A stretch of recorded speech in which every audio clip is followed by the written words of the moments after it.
Olá, boa noite, sejam bem-vindos à última live da primeira maratona Sustentabilidade na Prática. Bem-vindos. O que? Recebi aqui já, Carolina. E hoje o tema da live, a gente já fala sobre mercados de carbono. Deixa eu desligar aqui o som. Sobre mercados de carbono. Para quem não me conhece, eu sou a Geisa, trabalho no mercado de carbono há mais de 15 anos. Então, assim, é um assunto que eu adoro, que eu tenho familiaridade. Basicamente, eu trabalho bem na área de mudanças climáticas, a base de crédito de carbono, auditorias em projetos de MDL no âmbito do Mecanismo de Desenvolvimento Limpo. E antes de eu chamar a minha convidada, eu gostaria de compartilhar rapidamente uma história que eu vivenciei alguns anos atrás. Eu já auditei projetos de crédito de carbono ao longo do Brasil em vários países da América Latina. Foram mais de 200 projetos. E tem um caso que eu sempre me lembro quando vem esse tema mercado de carbono. Muitos negócios nasceram por conta do mercado de carbono, basicamente pelo incentivo do crédito de carbono. E um deles foi a captação de metano em aterros sanitários. Então, assim, esse metano ele era captado, né? Ele é captado e ele é queimado em flare. E assim, você pode queimar esse metano ou somente a queima, ou você pode utilizá-lo também para geração de eletricidade. Então, tinha um projeto, que ele fica na Argentina, né, um aterro sanitário na Argentina, que eu ia pelo menos 2 vezes ao ano para lá para auditar. E aí veio o operador, né, assim, no final da auditoria, isso foi mais ou menos em 2011, né, então assim, a questão dos créditos de carbono, ele teve um boom muito grande no período de 2005 até 2008, depois veio a crise econômica, o valor do crédito de carbono ele caiu, bastante significativo, caiu bastante, né? Então ele passou de 20 euros a tonelada para em torno de centavos de euros. Então alguns projetos começaram a não ser mais viáveis. E esse aterro sanitário era um deles, porque basicamente a operação desse aterro sanitário ele acontecia por conta da receita do crédito de carbono. E aí esse operador chegou para mim, né, no final da auditoria e falou assim: Geisa, eu nasci dentro dessa área, né? Então, assim, ele gerenciava uma equipe de 15 pessoas, mais ou menos, acho que eram 15 pessoas neste aterro sanitário.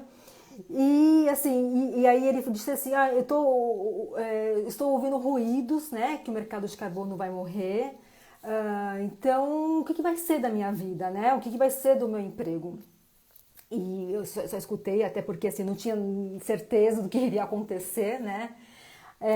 Finalizei a auditoria e depois de uns 2 anos fiquei sabendo que realmente o aterro sanitário ele parou as atividades, né, a parte da operação, da captura de flare, ele encerrou as atividades pela falta da receita do crédito de carbono, porque o valor super caiu, então assim não estava tendo negociação mais no mercado.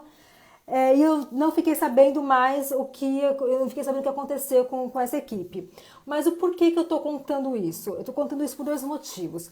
Primeiro, né, o mercado de carbono ele é muito importante. Por quê? Porque assim, além de ele gerar novos negócios, como aconteceu em relação ao aterro sanitário, né, que assim, qual que seria a situação anterior antes do projeto de crédito de carbono? O metano seria escapado para a atmosfera, aumentando, contribuindo muito mais com as mudanças climáticas. E a segunda é a questão de novas especialidades que surgiram, né, através disso. E hoje saiu uma reportagem na revista Época de um estudo do WRI Brasil, depois eu vou compartilhar aqui, tá no meu Instagram, essa reportagem, que diz o seguinte, que o Brasil ele pode ganhar 2,8 trilhões de reais com a economia verde e pode gerar 2 milhões de novos empregos somente por conta da economia verde. Então, assim, a gente vê que existe um potencial muito, muito grande quando a gente fala do Brasil seguir um caminho de uma economia verde. Né? Então, assim, existe muita oportunidade e a gente vai falar um pouco sobre isso agora, tá? As tendências do mercado de carbono no Brasil, pensando no Acordo de Paris. Eu vou te chamar agora, então, Carol, vou receber a nossa convidada, a Carol. Ela é advogada e ela é especialista em mudanças climáticas e já fala um pouquinho sobre o mercado de carbono. Peraí, só colocar aqui o tema. Vamos lá, gente.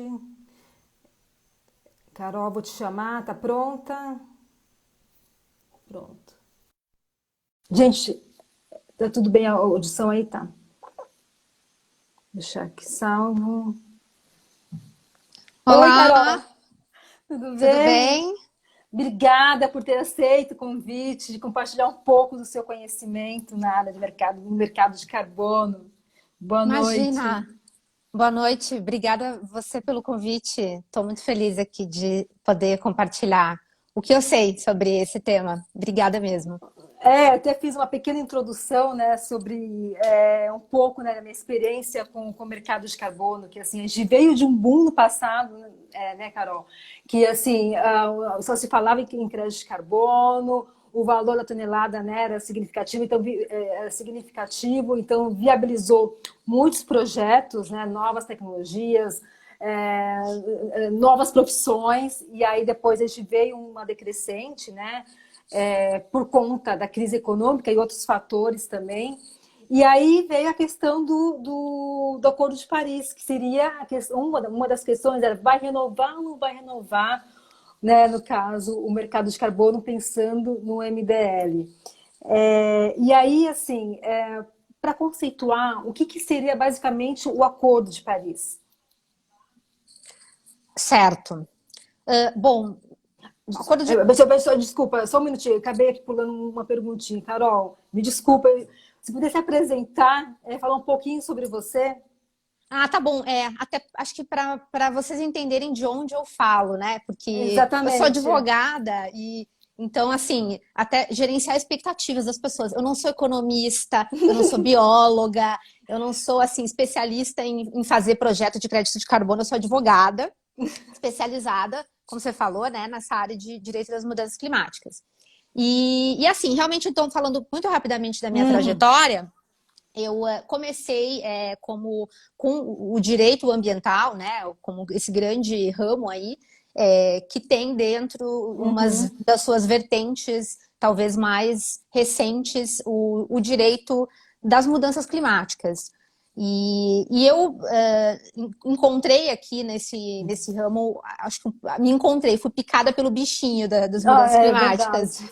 verdade. Mas precisei, a verdade, assim, é que na época, isso foi o ano de 2012, eu precisei realmente recorrer ao mercado internacional, Uhum, precisei ir para a Inglaterra, fui a Londres estudar, uhum, especificamente essa vertente do direito, né? E lá eu tive a oportunidade, aí eu acho que isso que até me autoriza a estar falando uhum, o que eu estou falando aqui agora para vocês, não só de estudar isso num ambiente em que essas coisas já vêm acontecendo, que, como você bem falou, num ambiente que já tem até um mercado de carbono estabelecido, que era o uhum, mercado da União Europeia, então, pude entender essa realidade deles lá. E também pude me engajar com duas organizações que trabalham num contexto um pouco mais diferente, mas que está muito relacionado, a gente já fala de Acordo de Paris, que é o das negociações internacionais, que é o da uhum, Convenção de Mudanças Climáticas da ONU, dentro da qual teve o Protocolo de Quioto e o Acordo de Paris. Eu já vou quase responder essa pergunta de segunda. Então, eu acabei me engajando com essas organizações que trabalham nas negociações de mudanças climáticas da ONU, fazem um trabalho de apoio jurídico gratuito aos países pobres nessas negociações, que olha, não têm representação, né, de advogados, não tem um corpo jurídico para uhum, ajudá-los. Então, eu integrei esse projeto e venho desde então, desde 2012, fazendo parte desse projeto e participando de todas as COPs, as negociações, em que eu tenho acompanhado a evolução desses temas, em especial o tema do mercado de carbono. E aí, voltando para o excelente. Brasil, eu continuei engajada com essa organização, mas fui trabalhar no setor privado, trabalhar no escritório de advocacia, ingressei no Stock Forbes, onde assumi ali a posição de head da área de ambiental do escritório, montei uma equipe, e aí a gente começou a também trabalhar um pouco com mudanças climáticas dentro do nosso trabalho, muito nesse contexto de Acordo de Paris, né, em que as coisas estão começando a tomar corpo no Brasil, né, em termos de a gente começar a ver algumas coisas andarem de políticas acontecendo, e além disso, aí mais recentemente, acho que gostaria muito de poder falar aqui também que percebendo que a gente precisa de mais advogados no Brasil que possam, né, ajudar todos os atores aí a passar por esse processo de descarbonização, a pensar, né, nas relações jurídicas todas, como elas ficam refletidas com essa nova situação. Eu montei uma organização de advogados e estudantes de direito que é voltada exatamente para pensar as mudanças climáticas com um olhar jurídico, chama Laclima. Eu já aproveito para convidar todos a seguirem a Laclima no Instagram, Laclima _, que então também acho que mostra para vocês minha trajetória e por que eu estou aqui agora, né, como advogada mesmo de clima do Brasil. Não, e eu cheguei em você através do Lacrima, né? E assim, quando eu não me lembro como apareceu para mim, né, a página, eu falei, gente, mas assim, advogada atuando nas mudanças climáticas, eu pensei que tivesse morrido, né? Eu falei, não, tem gente movimentando, né? Isso me deu muita esperança, porque assim, embora o MDL tenha caído muito, né, a demanda, ele nunca deixou de existir, né? A gente ainda, a minha operação ainda dentro do RINA, né, ele é basicamente focado em projetos de carbono. Eu falei, gente, mas tem que ter mais gente ainda contribuindo para a manutenção do mercado. Legal. Então, acho que temos muito para conversar aí, né? Então, vamos que vamos. Vamos ver. Aí, então, voltando para a segunda pergunta, né? A conceituação do Acordo de Paris, né? Assim, porque nasceu do Quioto, né? E aí agora a questão do Acordo de Paris. Legal. Essa é uma historinha, talvez possa contar a história curta, né? O Acordo de Paris é um tratado internacional que hoje tem, acho que deve ter 190 países. Até então, até pouco tempo atrás eu tinha visto, era 189. Mas 190 países, que assim, são quase todos os países do mundo, né? Então não sei, não vou saber te dizer, mas deve estar faltando 6, 7. Não, os Estados Unidos assinou, sim. Assinou? Foi na época Foi na época do Obama. Teve toda uma história aí que realmente o Acordo de Paris só aconteceu porque o Obama, na época, realmente se esforçou muito para acontecer. Agora a gente está nessa situação toda do Trump ter anunciado a saída aí e agora vamos ver o que as próximas eleições vão dizer. Mas os Estados Unidos é parte, quase todo mundo é parte hoje. É um tratado internacional, ele realmente deriva, não exatamente do protocolo de Kyoto, mas da Convenção Quadro da ONU de Mudanças Climáticas, que é um grande tratado guarda-chuva lá de 1992. Ele foi o começo de tudo, é onde está todos os princípios, todos os conceitos, as diretrizes gerais, né? Só que para implementar de uma forma mais detalhada as obrigações da Convenção, precisou do protocolo de Kyoto lá em 1997. E muito num contexto geopolítico totalmente diferente, né? Que é o contexto do MDL, que é um contexto de países desenvolvidos, né? Os países ricos lá do OCDE, esses países que tinham realmente obrigação de reduzir as suas emissões de gases de efeito estufa. O Brasil não tinha, a Índia não tinha, a China não tinha, países em desenvolvimento não tinham essa obrigação. E o protocolo de Kyoto, então, serviu muito para ajudar os países desenvolvidos a quantificar o quanto eles tinham que reduzir, né, criar essas metas, criar mecanismos de relato, né, para monitorar essa redução de emissões deles, e os instrumentos de mercado que ajudassem esses países a fazer isso da forma que fosse mais eficiente economicamente. E aí que entrou o MDL. O grande lance do MDL é que ele permitiu, graças ao MDL, hoje a gente sabe mais ou menos como funciona o mercado de carbono, porque o MDL ele permitia que o racional do MDL era justamente gerar créditos de redução de emissões de gases de efeito estufa baseadas em projetos estabelecidos em países em desenvolvimento. Sim. Então, você entrou nessa, né? Eu entrei na parte operacional da coisa. Isso, coisa de fazer todos esses projetos acontecerem, gerar esses créditos que, por sua vez, foram vendidos para os países desenvolvidos para que eles cumprissem suas obrigações de Quioto. Isso. Aí, o protocolo de Quioto teve um primeiro período de compromisso de 2008 a 2012. Tá. Tudo certo, a MDL rodou ali bem, mas aí a gente começou a se aproximar do final desse primeiro período de compromisso e era necessário fazer um novo período de compromisso, né? Renovar o período para que os países se obrigassem novamente, né? E funcionasse efetivamente o protocolo. Esse novo período de compromisso ele seria de 2013 a 2020. Mas para isso acontecer, os países precisavam fazer uma emenda ao protocolo de Quioto. Eles fizeram a emenda, chamou a emenda de Doha. Só que para essa emenda entrar em vigor, precisava ter um número mínimo de países que ratificassem internamente, ou seja, que dentro dos seus governos domésticos, né, dos seus congressos lá nacionais, reconhecessem aquele tratado e aí sim ele passaria a entrar em vigor. Então, a emenda de Doha nunca teve um número mínimo de ratificações e por isso nunca entrou em vigor. Aí com isso, a gente nunca teve um segundo período de compromisso do protocolo de Quioto. E ficou essa coisa meio no limbo aí, né? Ficou um período X, período esquisito, o protocolo estava valendo, mas assim, o período de compromisso não exatamente estava valendo para aqueles países mas claro, mas assim, o MDL funcionando, projetos acontecendo, só que com isso se perdeu a demanda dos créditos de carbono, principalmente do MDL. Afora o contexto de que tinha um problema aí, né, de negociação aí nesse ambiente internacional, de falta de consenso entre os países sobre a continuidade de todos esses compromissos, né? E muito por causa dessa coisa de dividir o mundo em países desenvolvidos e países em desenvolvimento. Sim. Então, aí que veio o Acordo de Paris. O Acordo de Paris, agora finalizando minha explanação,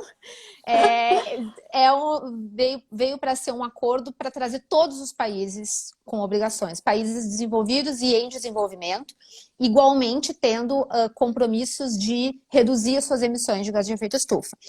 A esses compromissos, então, o Acordo de Paris, de fato, estabeleceu esse compromisso na forma das contribuições nacionalmente determinadas, as NDCs. Isso. Então, no Acordo de Paris, os países todos, cada país, tem o compromisso de apresentar uma contribuição nacionalmente determinada, que é efetivamente a sua meta de quanto ele pretende reduzir de gases de efeito estufa, de emissões de gases de efeito estufa, e isso num determinado período de 5 anos. Depois de 5 anos, ele tem que apresentar uma nova contribuição, e assim por diante, a cada 5 anos ele vai apresentando, e cada contribuição nova tem que ser mais ambiciosa do que a anterior. Então, essa é a grande obrigação do Acordo de Paris para todos os 190 signatários aí que eu mencionei. Os países. E aí, assim, porque o ano passado, na COP, não conseguiram determinar o mecanismo como que realmente como você vai chegar nessa questão das reduções, né? E aí passou-se, antes da gente entrar no conceito de mercado de carbono, tá? E aí passou-se para este ano, que agora foi adiado novamente a questão da COP. Qual é o impacto desse adiamento para o próximo ano? Perfeito. Realmente, o que aconteceu, então, é que o Acordo de Paris ele foi assinado em 2015 e assim, como eu falei do conceito de ratificação, né? Então, assim, quando você assina um acordo internacional, né, você assinou lá, né, o representante, o diplomata vai lá na ONU e assina o documento, mas ele não tem já um valor legal de obrigar o governo, né? Para que o governo se obrigue naquele instrumento, ele precisa validar isso com os processos internos, né? Que no caso do Brasil é passar pelo Congresso nacional para ter aprovação. E aí só depois o governo brasileiro pode comunicar à ONU de que o documento está ratificado, né? Com o protocolo de Kyoto, aí todo o acordo internacional tem que ter um mínimo de partes ratificando para entrar em vigor para todo mundo, né? Isso foi a mesma coisa com o Acordo de Paris, mesma coisa com o protocolo de Kyoto. O protocolo de Kyoto, pra você ter uma ideia, quantos anos você acha que levou para entrar em vigor o protocolo de Kyoto? Acho que uns 20 anos. Não, também não é Não, eu chutei assim, né? Não, acho que foram 5 anos, não foram 5 anos mais ou menos? 8. 8 anos, muito tempo. Ele foi assinado em 1997 e entrou em vigor em 2005. Olha só. É muito tempo, né? É muita negociação, né? É muito. Né? São coisas importantes ali. Os países estavam se comprometendo com metas quantificadas.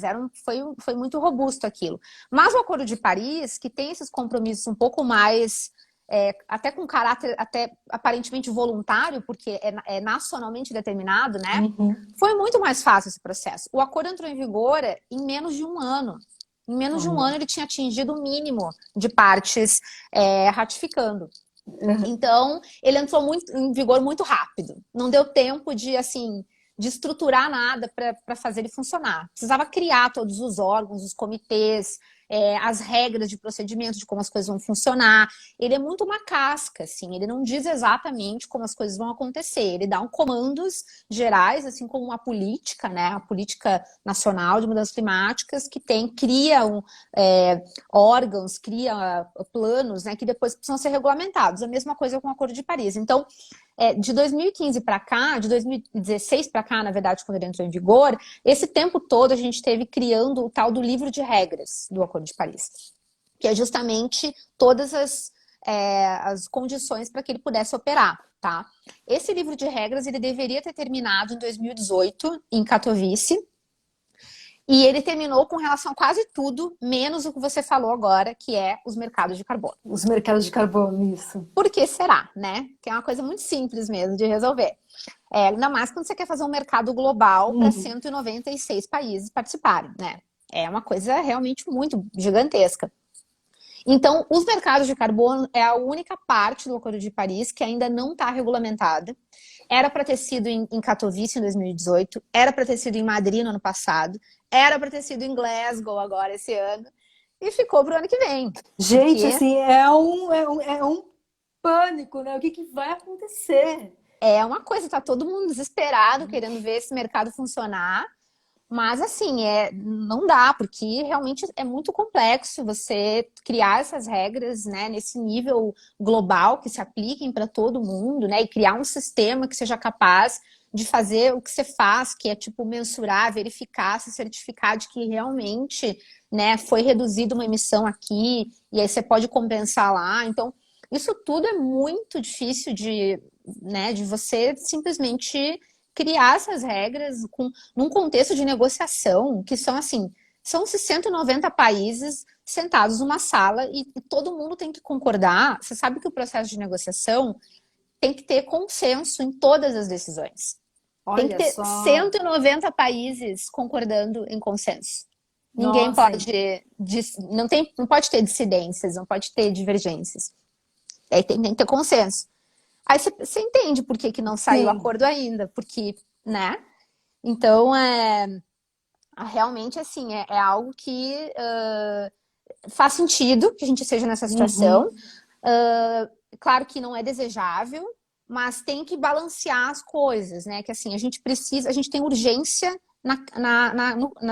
nessa questão da crise climática. É uma emergência climática, né? É emergência, isso. Absolutamente. Mas, ao mesmo tempo, os mercados de carbono têm a capacidade, eles podem resolver o problema, como você falou, eles podem resolver o problema, né? A gente pode maximizar as ações, os esforços globais de mitigação através dos mercados de carbono, mas se você desenhar mal eles, o efeito vai ser o contrário. Você vai estar emitindo mais, você vai estar dando direito de emissão, direito de poluir para as pessoas, né? Então, isso tem que ser muito bem pensado para não se criar esse mecanismo de incentivos perversos aí que possa fazer o problema muito pior do que anteriormente pensado, né? Não, exatamente. E assim, o que eu tenho visto, assim, Caroline, que o mercado, os mercados locais meio que estão meio que se movimentando, né? Os mercados de carbono. E aí eu gostaria de entrar nesse tema agora. Quais são os mercados de carbono que hoje existem, principalmente na questão Brasil? Antes de responder, Caroline, gostaria de convidar as pessoas a fazerem perguntas, deixarem aqui, a gente vai respondendo conforme vai dando aqui o nosso tempo. E o que a gente não conseguir responder, depois a gente manda um áudio, enfim, a gente responde vocês depois, tá? Aqui, aproveita a primeira pergunta. Os países que se negam a fazer parte do acordo da punição moral é a maior parte delas? Ótima pergunta! Muito boa pergunta. Olha, é verdade. Ah, é, Ou vai, né?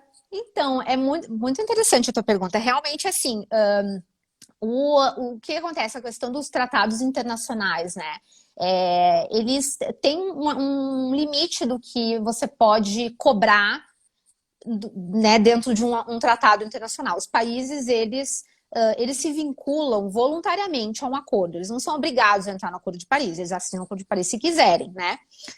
E aí, uma vez que eles assinam o Acordo de Paris, é claro, eles têm que aderir àquelas regras do Acordo de Paris. Só que, obviamente, também eles que decidem essas regras. E a verdade é que o Acordo de Paris, ele não tem sanções, e ele não tem punição para os descumprimentos das obrigações. Ele tem, assim, tem um mecanismo de compliance, mas que é, assim, expressamente, se você ler o Acordo de Paris, você vai ver que está escrito ali que o Acordo de Paris terá um comitê de compliance não punitivo, está dito isso, não punitivo, não adversarial e facilitativo. Ou seja, assim, é um facilitador ali que vai averiguar a situação, vai recomendar ações, mas tudo de uma forma amigável, não adversarial, né? E tem que ser dessa forma, porque foi só assim que a gente conseguiu fazer 190 países entrarem para esse acordo. Tão rápido, né? Sim, Mas, sim. então, no final do dia, o que acaba dissuadindo os países de fazerem as coisas é isso que você falou, é o tal do que a gente chama a expressão naming and shaming, né? É pegar na reputação mesmo, né? Então, Sim, sim. ninguém quer ser visto como um descumpridor de regras, né? Fica muito feio e você pode sofrer retaliação por outros meios. Você pode sofrer retaliações comerciais de um país para o outro, né? Que é até mais ou menos o que a União Europeia está querendo fazer, está querendo, quer dizer, não é exatamente isso, mas enfim, a União Europeia está querendo implantar uma taxa de fronteira, né? Uma barreira tarifária para produtos com alta intensidade de carbono. Interessante. Então, a gente vê que tem outros mecanismos fora da convenção e fora desse ambiente internacional, fora dos tribunais internacionais, cortes internacionais, que é uma coisa muito difícil de você conseguir levar um caso para uma corte, mas tem outros mecanismos, e o principal deles é esse mesmo, é a vergonha mesmo, É a vergonha. de ser um descumpridor, né? Sim, sim. E bem interessante, é que você acaba meio que, de fato, incentivando através os mercados, através exatamente dessa questão, né? Aí voltando à questão do mercado de carbono. Então, assim, quais são os mercados de carbono que nós temos hoje hoje no Brasil? No O Brasil? cenário os mercados existentes e também no Brasil. Porque uma das perguntas também aqui é a questão até rapidamente sobre o RenovaBio. Várias perguntas aí. São várias. Então vamos separar. Então a primeira pergunta, o que são mercados de carbonos? E aí depois a gente pode separar, mencionar alguns mercados existentes. Tá certo. Bom, a ideia do mercado de carbono, eu acho que é você criar títulos, né? Você atribuir para cada unidade de tonelada de carbono, né, um título que seja transacionável, que possa ser comercializado. E tanto você tem isso, você pode ter isso tanto na forma de ter um título que equivale a um direito de você emitir uma tonelada de carbono, quanto você pode ter um título que reflita que reconheça que você reduziu uma emissão de carbono, você reduziu uma emissão de carbono que não aconteceu, que deixou de acontecer, que foi evitada, né? Que é o MDL, que é o que você faz. Exatamente. O MDL que ele faz é pegar um cenário projetado de como as coisas normalmente aconteceriam, o famoso business as usual, né? Sim. E você introduzir uma tecnologia ou uma metodologia que faça diferença ali e reduza as emissões de gases de efeito estufa em relação àquela projeção, que era uma projeção alta. E Sim. aí, aquilo que você reduziu, que você deixou de emitir, isso se torna uma redução de emissões certificada, né? Então, aí, isso tem um valor porque você consegue usar isso para compensar uma emissão que está acontecendo, né? Então, para cada emissão que eu faço aqui, eu reduzo lá e com isso eu neutralizo, né, as emissões. Mas, do outro lado, você tem o primeiro exemplo que eu dei, que é a possibilidade de você, que aí é o que acontece nos chamados sistemas de comércio de emissões, né? Que é a experiência que a gente tem de muitos países que implementam os tais dos mercados, os seus mercados de carbono para controlar as suas emissões, né?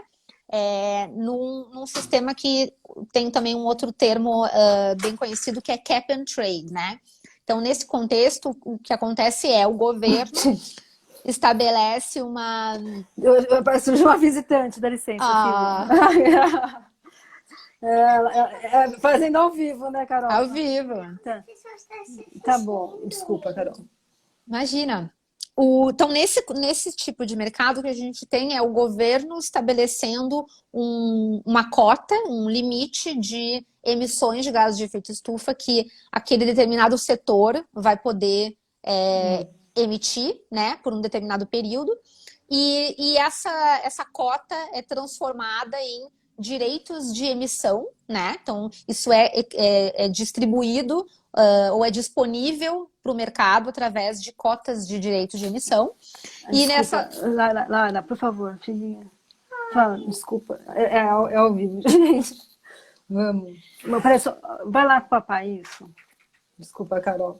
Não tem problema. Ela pode participar aqui também. A gente pode bater um papo só. É um papo meio chato esse, né? Infelizmente. Mas pra criança Mas então o ponto é que com isso então, o governo cria essa cota e distribui, disponibiliza direitos de emissão de gases de efeito estufa equivalentes a essa cota, de forma que a indústria só pode emitir aquilo. E aí, para emitir aquilo, ela tem que comprar esses direitos de emissão, né?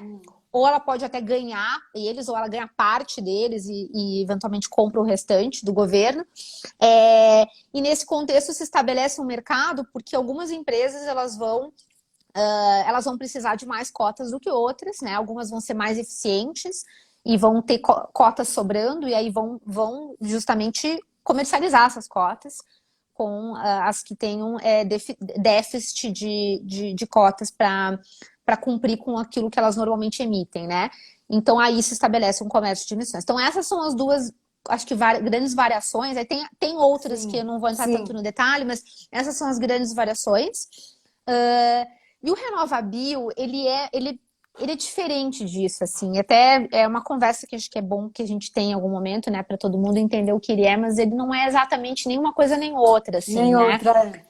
Ele foi um mercado, não sei se posso chamar de mercado, ele foi um instrumento, uma forma de o governo brasileiro cumprir com os compromissos que se propôs a fazer, né, com a sua contribuição nacionalmente determinada, especificamente para o setor de biocombustível, né? Então, por meio do RenovaBio, o governo ele determinou que as distribuidoras de combustíveis comprassem uma determinada quantidade de créditos de descarbonização, né? Ou seja, para que elas de certa forma, descarbonizassem ali a sua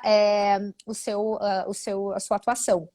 E nisso, ela criou a possibilidade, então, de para que se pudesse, para que as distribuidoras pudessem cumprir com essa obrigação, ou melhor, para que as distribuidoras, esses créditos de descarbonização que as distribuidoras precisam adquirir, por sua vez, eles são gerados pelos produtores de biocombustível. Então, o que o programa faz é criar um mecanismo para que os produtores de biocombustível possam certificar a sua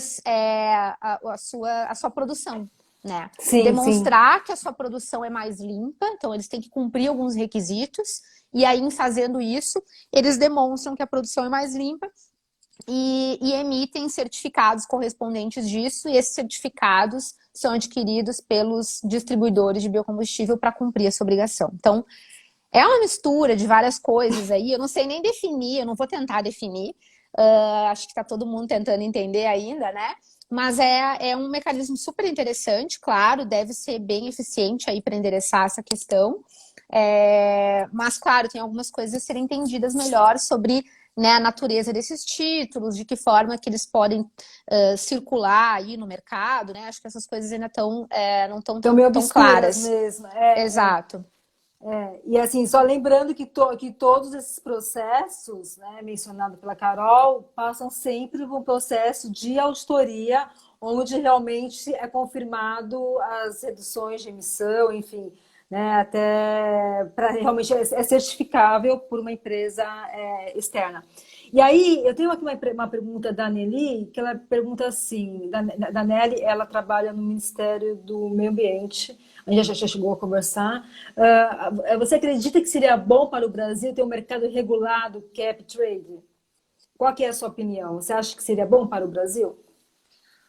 Olha, de novo, eu não sou economista, eu já li muito, enfim, né? Eu acredito que tenha vantagens de se precificar o carbono dessa forma. Eu acredito no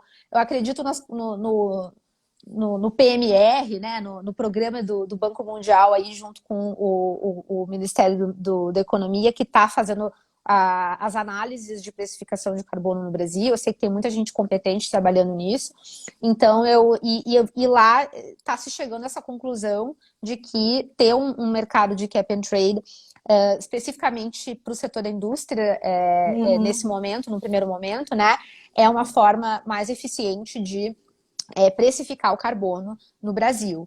E aí, claro, particularmente pensando no Acordo de Paris, né, e pensando em como essas coisas todas podem se integrar de uma forma com que a gente possa maximizar esses resultados, maximizar a ação de redução de emissões de gás de efeito estufa, né? Como é que a gente pode realmente mudar a economia para a economia virar uma coisa que viabilize isso, né?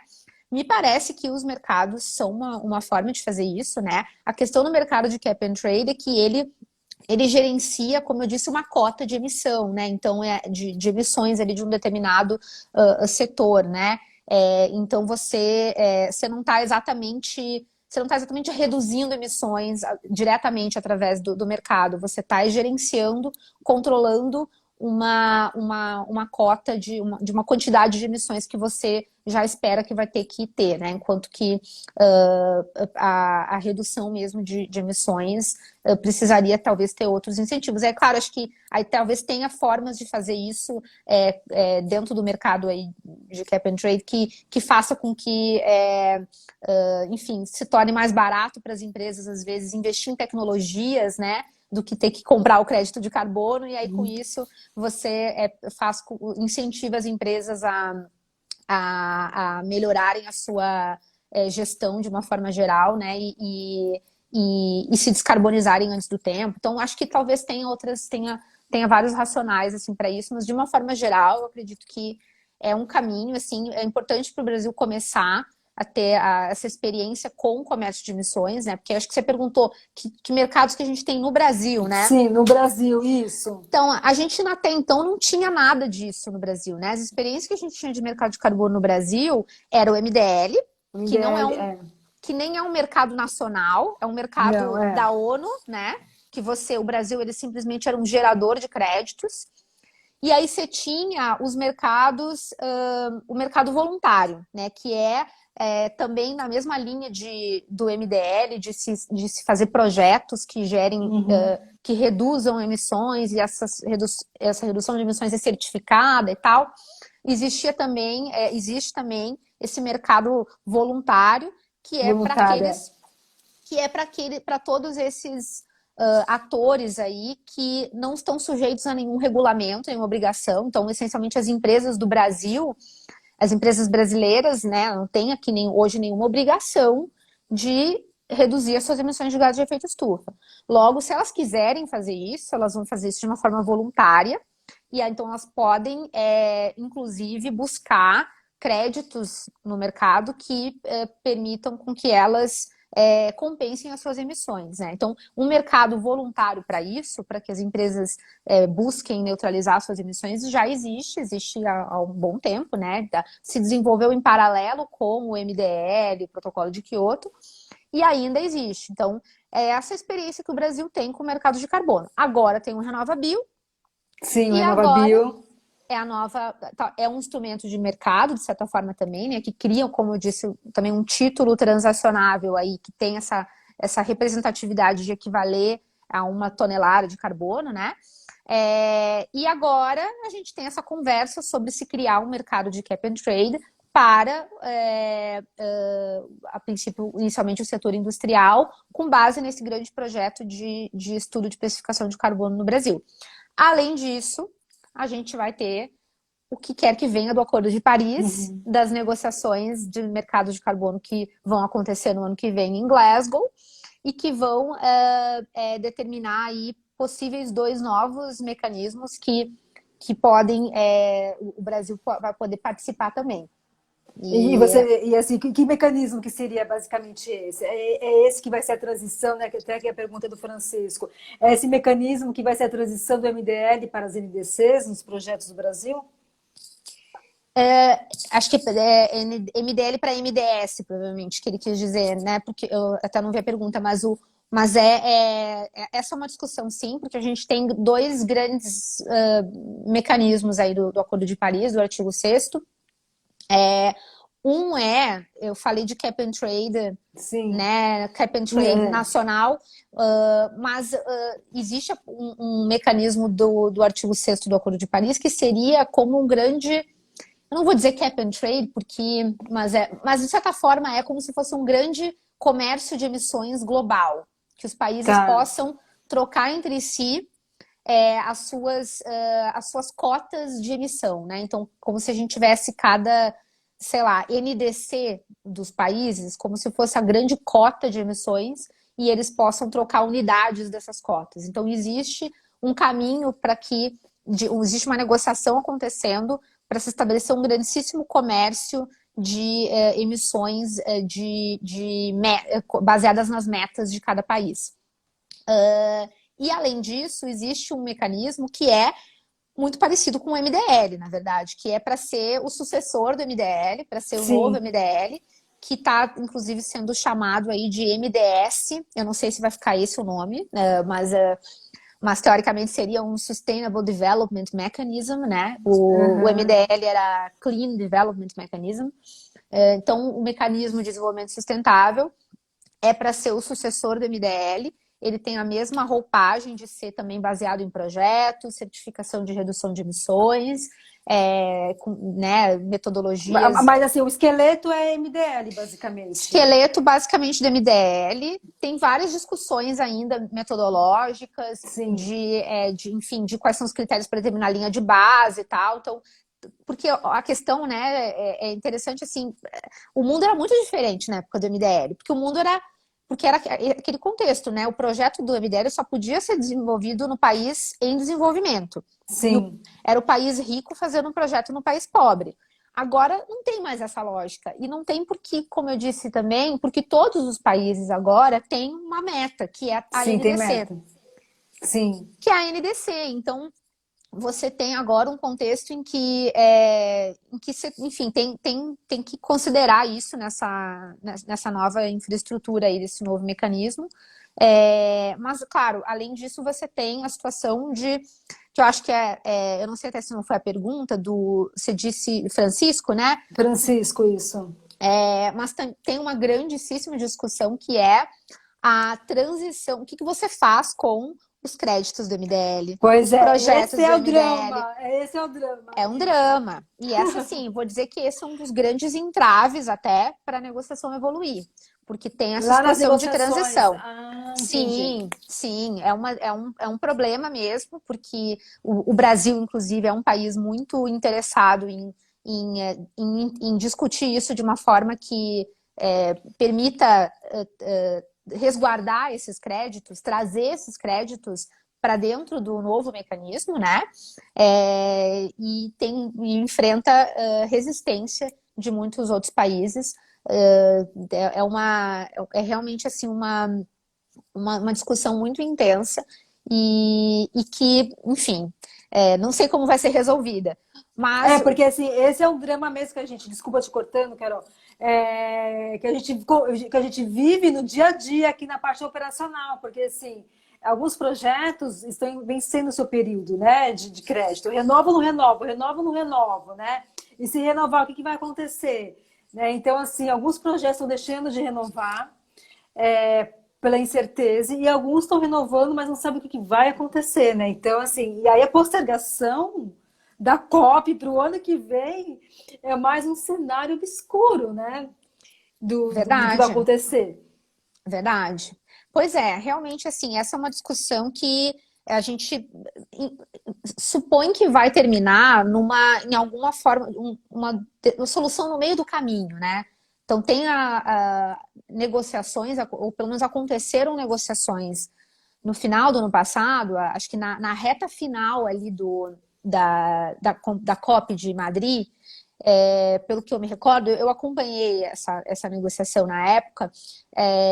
O que estava mais ou menos se aproximando ali era de uma possibilidade de se fazer se aceitar créditos a partir de um determinado período, né? Então, ter um certo, se jogar um pouco com os prazos e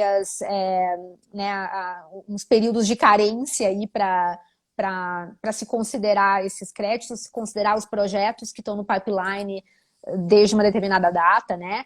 A ideia sendo que, para alguns países, é inaceitável você transportar créditos velhos, né? Créditos que foram gerados de projetos muito antigos para uma situação de compliance com um acordo novo, né? Que leva em consideração um cenário de emissões totalmente diferente. Então tem talvez se possa jogar um pouco com isso, né? De se ter de se negociar nas datas nas datas de emissão dos créditos, nas datas de protocolo dos projetos. Tem uma discussão também sobre as metodologias, né? Se vai se rediscutir as metodologias do zero ou se dá para pegar todas as que já foram aprovadas pelo MDL, porque provavelmente deu muito trabalho, né? Aprovar essas Sim, metodologias pois lá. é, pois é. Então tem, acho que, uma discussão aí de como, né, como achar um meio do caminho disso. Ou não, ou daqui a pouco essa vai ser uma das coisas que. Esse é só um dos problemas, considerando que tem outras discussões no total, né? E a questão das negociações é essa: você tem vários pontos de negociação e você precisa jogar com o que barganhar com o que mais vale para você, né? Então, às vezes acontece esses trade-offs, assim, né? Sei lá, o Brasil abre mão de discutir a transição do MDL se conseguir aprovar projetos de RED como sendo suscetíveis de crédito de carbono, por exemplo. Não sei, mas tem um pouco disso na negociação, né? Olha, Você interessante tem isso. várias posições e você vai jogando ali para que todo mundo fique feliz. No final das contas, você vai ter que ceder em algum lugar, né? Então, pode ser que isso aconteça. A verdade é que a gente não sabe também por causa da pandemia, né? Então, Sim, ainda tem essa questão da pandemia associada. mudou, né? Mudou o mundo inteiro. Vai saber o que então tem que ver mesmo o que hoje em dia é um ponto de barganha, são os pleitos mesmo de cada um desses países, os pleitos do Brasil, né? Também acho que pode ser que tenha mudado a situação do posicionamento do governo brasileiro na negociação. Então ainda está para se descobrir isso. Legal. Então, e aí assim, a gente está aqui nos últimos minutinhos, a gente tem aqui mais 10 minutinhos, e aí assim, quais são, assim, qual é a sua opinião em relação às perspectivas de novos mercados, né? Como eu até disse antes da gente começar nosso bate-papo, que o MDL, ele trouxe vários novos negócios, né? Como, por exemplo, a geração de crédito de carbono através da queima do metano em flare, né? Que hoje em dia, se pode até gerar, né? Se gera eletricidade, enfim, é comercializada. Existem, na sua opinião, existem novos modelos de negócios que vão surgir? Tem alguma coisa que você sente que está vindo?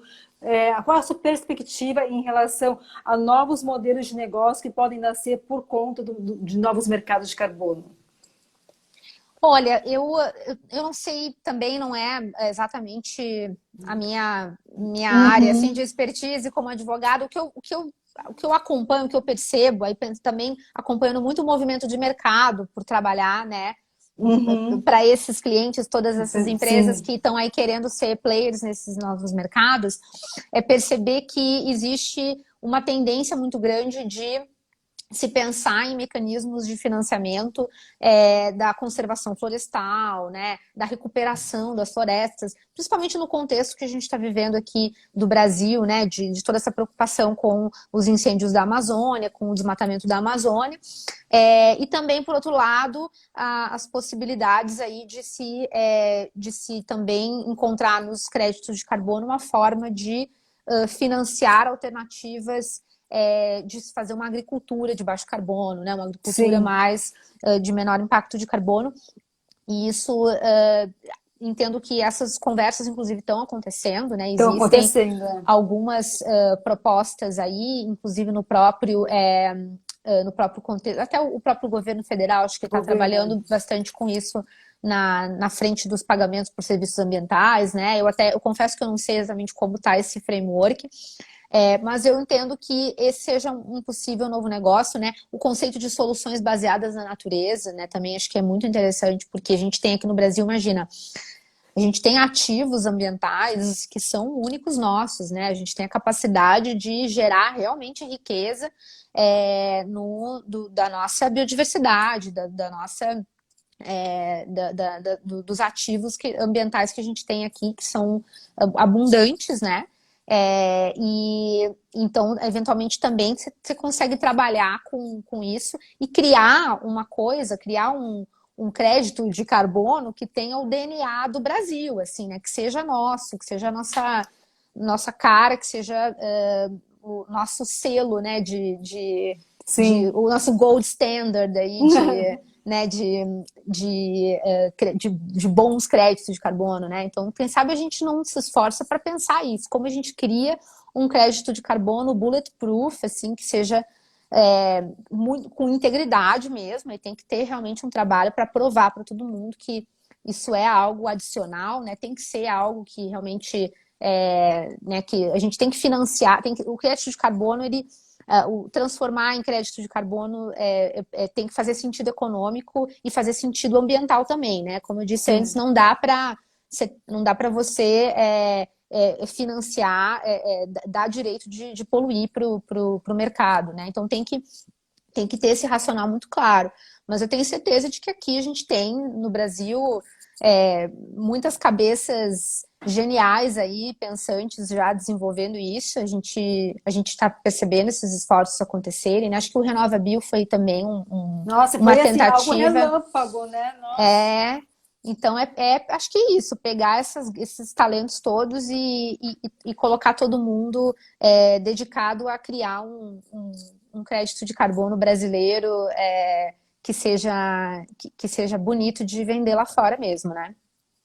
Não, de fato. E aí, assim, além disso, né, gostaria de contribuir também com a parte da indústria, né? Então, assim, existem muitas oportunidades dentro da questão da descarbonização, né? Então, deixar de usar o combustível fóssil para renovável. Então, acho que está vindo também muita coisa, né, Carol, nesse sentido de tecnologias que podem, de fato, movimentar aí bilhões, trilhões de reais no Brasil, né? E de fato a gente se tornar uma potência em mercado verde, né? Eu acho que o Brasil tem tudo para liderar o mercado nesse sentido.